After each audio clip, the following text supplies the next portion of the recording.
ICC ने test cricket के बदलने जा रहे हैं कई नियम। स्टॉप क्लॉक से लेकर नो बॉल तक, डीआरएस से लेकर शॉर्ट रन तक कई सारे नियम चेंज हो गए हैं और कुछ चेंज होने वाले हैं।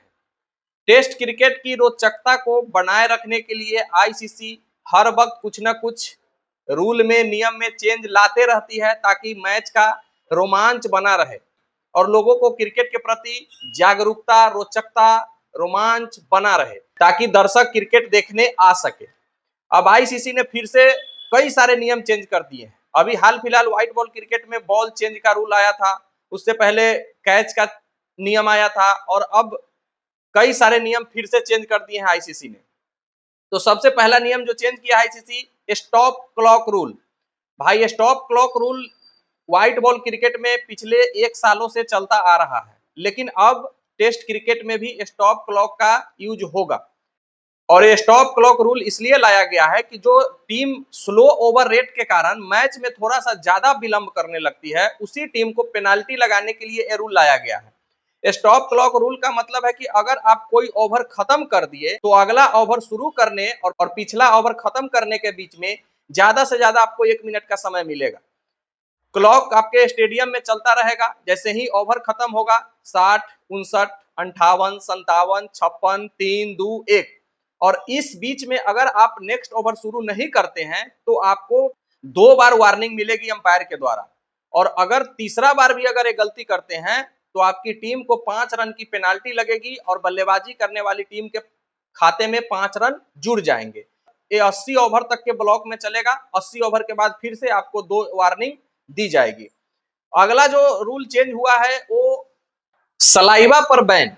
सलाइवा जैसे लार जो होता है, जो गेंद में आप लोगों ने लगाते हुए देखा होगा खिलाड़ी को जब फील्डिंग करते हैं, तो बैन तो अभी भी है, लेकिन बहुत सारे टीमें और गेंदबाज सलाइवा पर बैन है, फिर भी वो सलाइवा लगा करके अंपायर के सामने गेंद जा करके दिखाते हैं कि एक गेंद चेंज किया जाए, तो अंपायर उस गेंद को चेंज कर देते हैं कि भाई इस पर सलाइवा लगा है। लेकिन अब ये नियम बिल्कुल बदल दिया गया है। अब सलाइवा के कारण गेंद चेंज करना अनिवार्य नहीं है। ये पूरी तरीके से अंपायर के विवेक पर निर्भर करता है कि गेंद कब चेंज करनी है, जब तक कि उसका शेप कुछ अलग ना हो जाए, जब तक वो ज्यादा चमक ना हो जाए, जब तक उस पर पूरा गीला नजर नहीं आने लगे, तब तक गेंद चेंज नहीं होगा। लेकिन फिर भी अगर आप सलाइवा का यूज करते हैं और पकड़े जाते हैं और उस पर सलाइवा के कारण आप गेंद चेंज करने के लिए कहते हैं, तो उस पर भी आपकी टीम को 5 रनों की पेनाल्टी लगाई जाएगी और सामने वाली टीम के खाते में 5 रन जुड़ जाएंगे।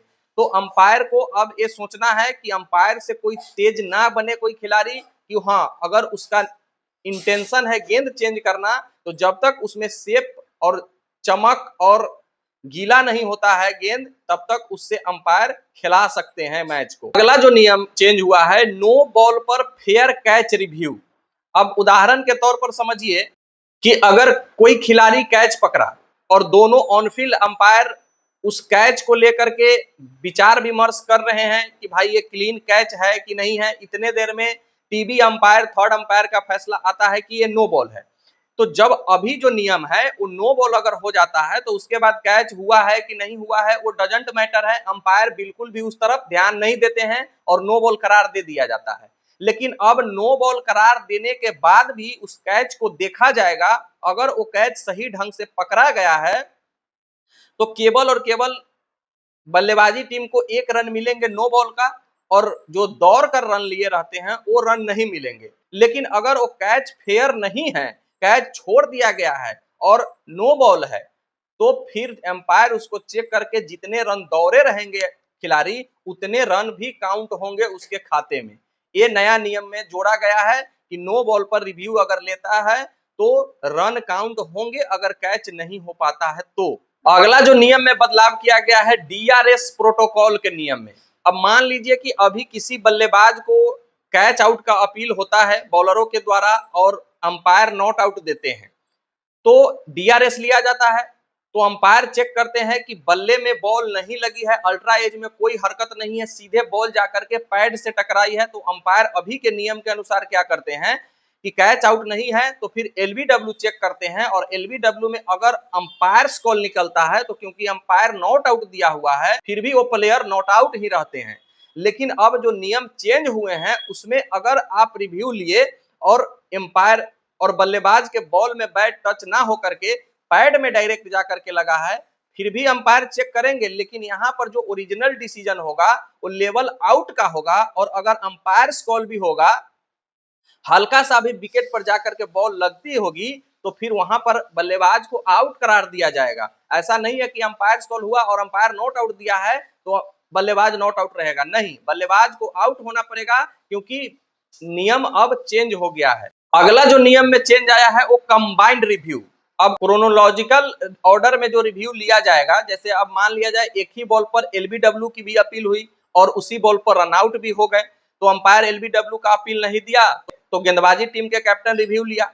तो इसमें क्या होगा, तो इसमें कप्तान तो एलबीडब्ल्यू का रिव्यू लिया और टीवी अंपायर चेक करेंगे, अगर एलबीडब्ल्यू आउट है तो मामला तो यही खत्म हो गया, फिर रनआउट पर जाने की जरूरत ही नहीं है, बॉल डेड हो जाएगा। लेकिन रनआउट का अपील होगा वो अंपायर उसका रिव्यू लेंगे और अगर आपका एलबीडब्ल्यू नहीं होता है तो आपका रिव्यू तो खत्म ही हो गया और अब टीवी अंपायर चेक करेंगे कि ये रनआउट है कि नहीं, और वहां पर अगर वो रनआउट होते हैं तब जाकर के बॉल वहां पर डेड होगा। इसका मतलब यह है कि अगर एलबीडब्ल्यू और रनआउट दोनों एक ही गेंद पर होते हैं तो पहले अंपायर एलबीडब्ल्यू का चेक करेगा, अगर एलबीडब्ल्यू आउट हो जाते हैं तो समझिए ये घटना यही खत्म हो गई, क्योंकि पहली घटना यही हुई थी, उसके बाद रनआउट पर जाएंगे ही नहीं। लेकिन अगर एलबीडब्ल्यू नहीं होता है आउट तब रनआउट पर अंपायर जाएंगे।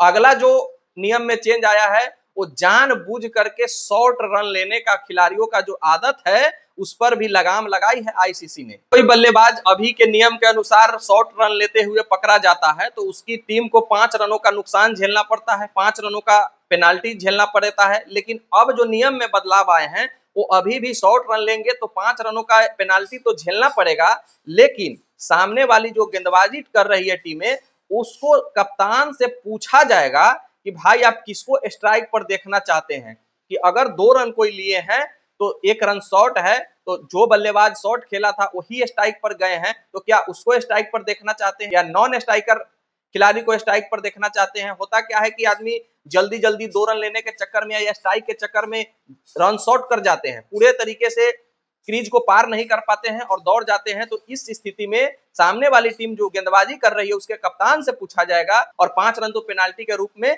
लगेंगे ही लगेंगे। और इस शॉर्ट रन में ऐसा नहीं है कि आप जानबूझ करके शॉर्ट रन लीजिएगा, हो जाता है गलती से। अगर अंपायर को लगेगा कि अगर आप जानबूझ करके जल्दी रन लेने के चक्कर में शॉर्ट रन किए हैं तो फिर आप पर फाइन बढ़ सकता है। तो ये सब नियम में बदलाव आए हैं, ये सब नियम आईसीसी ने बदल दिया है। आपको ये नियम में बदलाव जान करके कैसा लगा कमेंट करके जरूर बताइएगा। मिलते हैं फिर नेक्स्ट वीडियो में, जब तक के लिए बेस्ट ऑफ लक, धन्यवाद, जय हिंद।